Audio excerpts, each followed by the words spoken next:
Hi hello ನಮಸ್ತೆ friends, ಎಲ್ಲರೂ ಹೇಗಿದ್ದೀರಾ?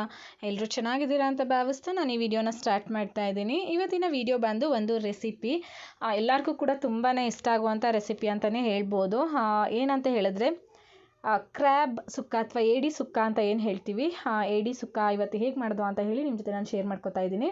ಕೂಡ ತುಂಬ ದಿನದಿಂದ ಈ ರೆಸಿಪಿನ ಟ್ರೈ ಮಾಡಬೇಕು, ತಿನ್ನಬೇಕು ಅಂತ ಹೇಳಿ ಅಂದ್ಕೊಂಡಿದ್ದೆ. ಸೊ ಫೈನಲಿ ರೆಸಿಪಿನ ಟ್ರೈ ಮಾಡಿದೆ, ಅದರಿಂದ ನಿಮ್ಮ ಜೊತೆ ಶೇರ್ ಮಾಡ್ಕೊಳ್ಳೋಣ ಅಂತ ಹೇಳಿ ಶೇರ್ ಮಾಡ್ಕೊತಾ ಇದ್ದೀನಿ. ಆದರೆ ಒಂದು ವಿಷಯ ಏನಂತ ಹೇಳಿದ್ರೆ, ಈ ರೆಸಿಪಿ ನಾನು ಶೂಟ್ ಮಾಡಿ ಆಲ್ಮೋಸ್ಟ್ 15 ಡೇಸ್ ಆಯಿತು. ಇವಾಗ ವಾಯ್ಸ್ ಓವರ್ ಕೊಡ್ತಾ ಇದ್ದೀನಿ. ಆಲ್ಮೋಸ್ಟ್ ತುಂಬ ದಿನದಿಂದ ನಾನು ವೀಡಿಯೋಸ್ನೇ ಅಪ್ಲೋಡ್ ಮಾಡಿಲ್ಲ. ಕೆಲವೊಂದಷ್ಟು ಬೇರೆ ವರ್ಕ್ಗಳಿದ್ದಿದ್ದರಿಂದ ನಾನು ಯೂಟ್ಯೂಬಲ್ಲಿ ವೀಡಿಯೋಸ್ ಅಪ್ಲೋಡ್ ಮಾಡಿರಲಿಲ್ಲ. ಸೊ ಫೈನಲಿ ಇವತ್ತು ವೀಡಿಯೋಸ್ ಅಪ್ಲೋಡ್ ಮಾಡೋಣ ಅಂತ ಹೇಳಿ ವೀಡಿಯೋನ ಮಾಡ್ತಾ ಇದ್ದೀನಿ, ಅಂದರೆ ವಾಯ್ಸ್ ಓವರ್ ಕೊಡ್ತಾ ಇದ್ದೀನಿ. ನಿಮ್ಮೆಲ್ಲರಿಗೂ ಕೂಡ ವೀಡಿಯೋ ಇಷ್ಟ ಆಗುತ್ತೆ ಅಂತ ಅಂದ್ಕೊಳ್ತೀನಿ, ಯಾಕಂದರೆ ಕ್ರ್ಯಾಬ್ ಸುಕ್ಕ ಎಲ್ಲರಿಗೂ ಇಷ್ಟ ಆಗೋದ್ರಿಂದ. ಯಾಕಂದರೆ ನಾನು ಕ್ರ್ಯಾಬ್ ಜಾಸ್ತಿ ತಿಂದಿದ್ದೇ ಇಲ್ಲ, ಕಡಿಮೆನೇ. ಒಂದು ಸಲ ಏನೋ ನಾನು 2 ಇಯರ್ಸ್ ಬ್ಯಾಕೆ ಒಂದು ವೀಡಿಯೋ ಹಾಕಿದ್ದೀನಿ ಅನ್ಕೋತೀನಿ.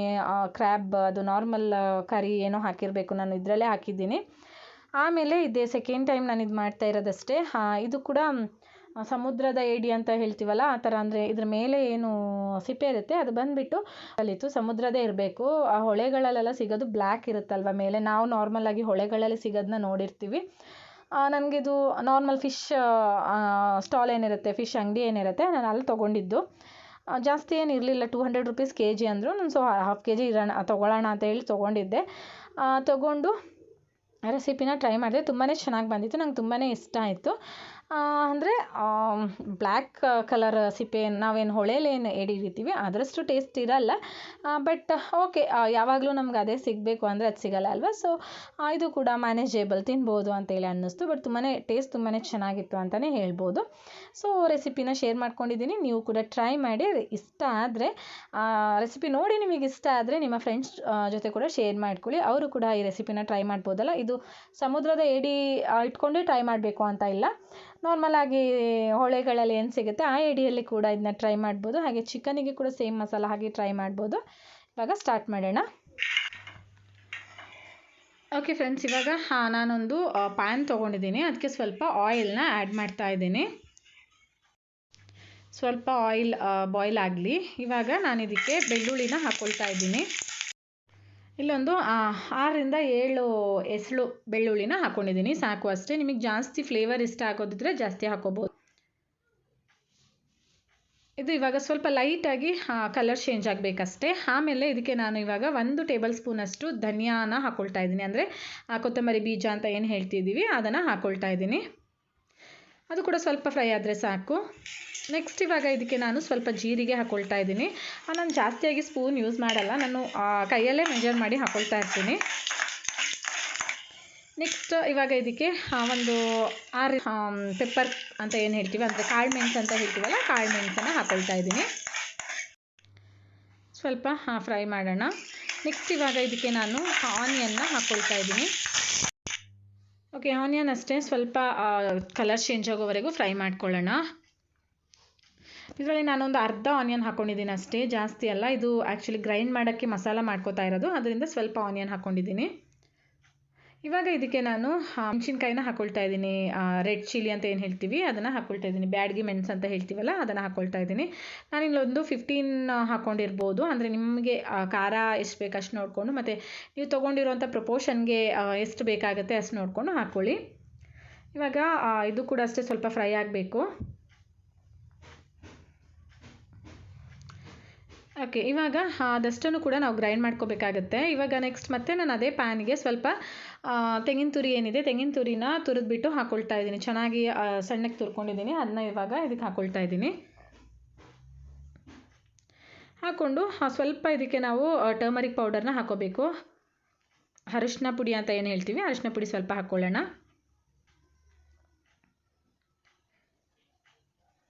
ಓಕೆ, ಇವಾಗ ನಾವು ಇದನ್ನ ಚೆನ್ನಾಗಿ ಮಿಕ್ಸ್ ಮಾಡ್ಕೊಳ್ಳೋಣ.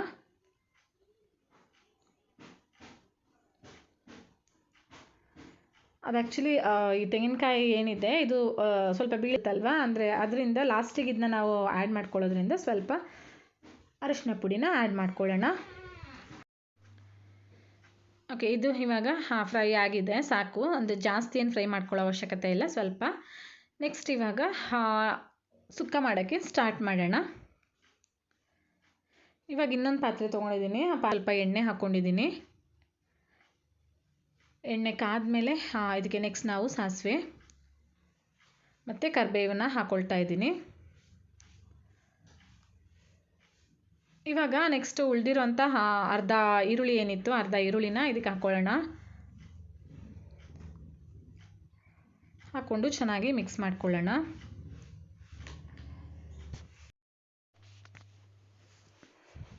ಫ್ರೈ ಮಾಡ್ಕೋಬೇಕು, ಅಂದರೆ ಚೆನ್ನಾಗಿ ಫ್ರೈ ಆಗಬೇಕು, ಈರುಳ್ಳಿ ಚೆನ್ನಾಗಿ ಫ್ರೈ ಆಗೋವರೆಗೂ ಫ್ರೈ ಮಾಡ್ಕೊಳ್ಳೋಣ. ಇವಾಗ ಫ್ರೈ ಆಗಿದೆ. ನೆಕ್ಸ್ಟ್ ಇವಾಗ ನಾವು ಟೊಮೆಟೊ ಹಾಕ್ಕೊಳ್ಳೋಣ. ಇನ್ನು ಉಳಿದಿರೋಂಥದ್ದು ಟೊಮೆಟೊ ಹಾಕ್ಕೊಂಡ್ಮೇಲೆ ಕೂಡ ಫ್ರೈ ಆಗುತ್ತಲ್ವ, ಅದರಿಂದ ಇವಾಗ ಟೊಮೆಟೊ ಹಾಕ್ಕೊಳ್ಳೋಣ. ಅಂದರೆ ತುಂಬ ಫ್ರೈ ಆಗೋದೇನು ಬೇಡ, ಸ್ವಲ್ಪ ಫ್ರೈ ಆದರೆ ಸಾಕು. ನೆಕ್ಸ್ಟ್ ಇವಾಗ ಟೊಮೆಟೊ ಕೂಡ ಫ್ರೈ ಆಗಿದೆ, ನೋಡ್ತಾ ಇರ್ಬೋದು. ಟೊಮೆಟೊ ಸಾಫ್ಟ್ ಆಗಿದೆ. ಇದಕ್ಕೆ ಇವಾಗ ನಾವು ಏಡಿ ಅಥವಾ ಕ್ರ್ಯಾಬ್ ಅಂತ ಏನು ಹೇಳ್ತೀವಿ ಇದನ್ನ ಹಾಕ್ಕೊಳ್ಳೋಣ. ನಾನಿಲ್ಲಿ ಇದಕ್ಕೆ ಸ್ವಲ್ಪ ಉಪ್ಪು ಮತ್ತು ಸ್ವಲ್ಪ ಖಾರದ ಪುಡಿ ಮತ್ತು ಅರಿಶಿನ ಹಾಕಿ ಮ್ಯಾರಿನೇಟ್ ಮಾಡಿ ಇಟ್ಕೊಂಡಿದ್ದೆ ಕ್ಲೀನ್ ಮಾಡಿಬಿಟ್ಟು. ಇವಾಗ ಇದನ್ನು ಏನಿದೆ ಕ್ರ್ಯಾಬ್ ಏನಿದೆ ಅದನ್ನು ಇದಕ್ಕೆ ಹಾಕ್ಕೊಳ್ತಾ ಇದ್ದೀನಿ, ಏಡಿ ಏನಿದೆ ಹಾಕ್ಕೊಳ್ತಾ ಇದ್ದೀನಿ. ಇದು ಬಂದು ವೈಟ್ ಕಲರ್ ಇತ್ತು ಏಡಿ, ಅಂದರೆ ನಾರ್ಮಲಾಗಿ ಬ್ಲ್ಯಾಕಲ್ಲಿ ಬರುತ್ತಲ್ವ, ಅಂದರೆ ಮೇಲೆ ಅದರ ಸಿಪ್ಪೆ ಅಂತ ಏನು ಹೇಳ್ತೀವಿ ಅದು ಬ್ಲ್ಯಾಕಲ್ಲಿ ಇರುತ್ತೆ, ಬಟ್ ಇದು ವೈಟ್ ಕಲರಲ್ಲಿ ಇತ್ತು. ಇದು ಮೇ ಬಿ ಸಮುದ್ರ ಏಡಿ ಏನೋ ಇರಬೇಕು.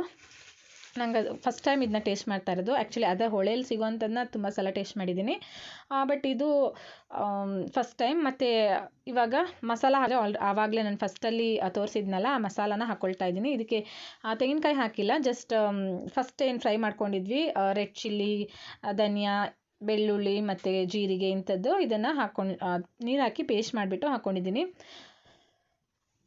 ಇವಾಗ ಇದನ್ನ ಒಂದ್ಸಲ ನಾವು ಮಿಕ್ಸ್ ಮಾಡ್ಕೊಳ್ಳೋಣ. ನನಗೆ ಅದು ಅಂದರೆ ಲೈಕ್ ಹೊಳೆಯಲ್ಲಿ ಸಿಗೋವಂಥದ್ದಕ್ಕೂ ಇದಕ್ಕೂ ಏನು ಡಿಫ್ರೆನ್ಸ್ ಅನ್ನಿಸ್ತು ಅಂದರೆ ಸ್ವಲ್ಪ ಲೈಕ್ ಇದು ಸ್ವಲ್ಪ ಜಾಸ್ತಿ ಸ್ಮೆಲ್ ಇರುತ್ತೆ, ಅದಷ್ಟು ಸ್ಮೆಲ್ ಇರಲ್ಲ. ಇದು ಸ್ವಲ್ಪ ಜಾಸ್ತಿ ಸ್ಮೆಲ್ ಇತ್ತು ಅಂತ ಅನ್ನಿಸ್ತು.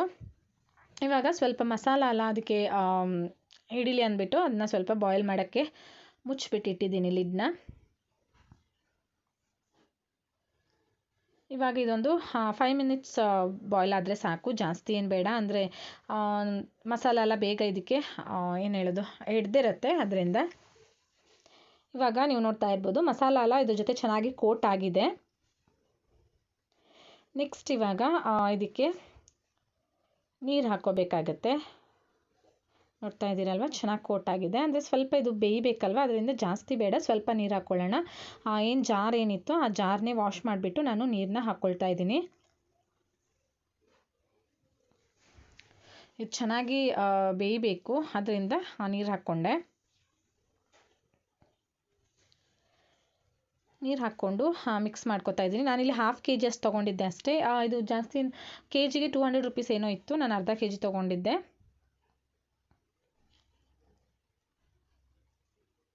ಇವಾಗ ನೀರು ಹಾಕಿಬಿಟ್ಟು ಕನ್ಸಿಸ್ಟೆನ್ಸಿ ಏನಿದೆ ಅದನ್ನು ನಾವು ಅಡ್ಜಸ್ಟ್ ಮಾಡ್ಕೊಳ್ಳೋಣ. ಅಂದರೆ ಕೆಲವೊಬ್ಬರು ಜಾಸ್ತಿ ಗ್ರೇವಿ ಇಷ್ಟಪಡ್ತಾರೆ, ಕೆಲವೊಬ್ಬರು ಗ್ರೇವಿ ಇಷ್ಟಪಡಲ್ಲ. ನಾನು ಜಾಸ್ತಿಯಾಗಿ ಡ್ರೈ ಮಾಡಲಿಕ್ಕೆ ಟ್ರೈ ಮಾಡ್ಬೋದು. ಚೆನ್ನಾಗಿ ಬಾಯ್ಲ್ ಆಗಿಬಿಟ್ಟು ಮಸಾಲ ಕಲರ್ ಕೂಡ ಚೇಂಜ್ ಆಗಿದೆ. ಮಸಾಲ ಎಲ್ಲ ಚೆನ್ನಾಗಿ ಏನು ಹೇಳೋದು ಏಡಿ ಜೊತೆ ಮಿಕ್ಸ್ ಆಗಿದೆ. ಇನ್ನೂ ಸ್ವಲ್ಪ ಗ್ರೇವಿ ಇದೆ, ಸ್ವಲ್ಪ ಡ್ರೈ ಮಾಡೋಣ ಅಂತ ಹೇಳಿ ಸ್ವಲ್ಪ ಹೊತ್ತು ಡ್ರೈ ಮಾಡಿದ್ದೀನಿ. ಆ್ಯಂಡ್ ಇದಕ್ಕೆ ಇವಾಗ ನಾನು ನಿಂಬೆಹಣ್ಣನ್ನು ಹಾಕ್ಕೊಳ್ತಾ ಇದ್ದೀನಿ, ನಿಂಬೆಹಣ್ಣಿನ ರಸನ ಹಾಕ್ಕೊಳ್ತಾ ಇದ್ದೀನಿ. ಯಾಕಂದರೆ ಇದು ತುಂಬಾ ಹೀಟ್ ಅಂತ ಹೇಳ್ತಾರೆ.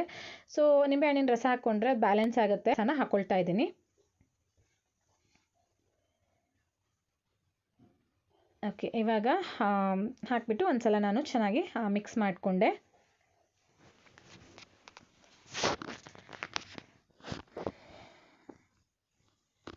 ಓಕೆ, ನೆಕ್ಸ್ಟ್ ಇವಾಗ ಇದಕ್ಕೆ ನಾನು ಆವಾಗಲೇ ಫ್ರೈ ಮಾಡಿ ಇಟ್ಟಿದ್ನಲ್ಲ ತೆಂಗಿನ ತುರಿ, ಅದನ್ನ ಕೂಡ ಒಂದ್ಸಲ ಗ್ರೈಂಡ್ ಮಾಡ್ಕೊಂಡಿದ್ದೀನಿ, ಅಂದರೆ ಮಿಕ್ಸಿ ಮಾಡ್ಕೊಂಡಿದ್ದೀನಿ.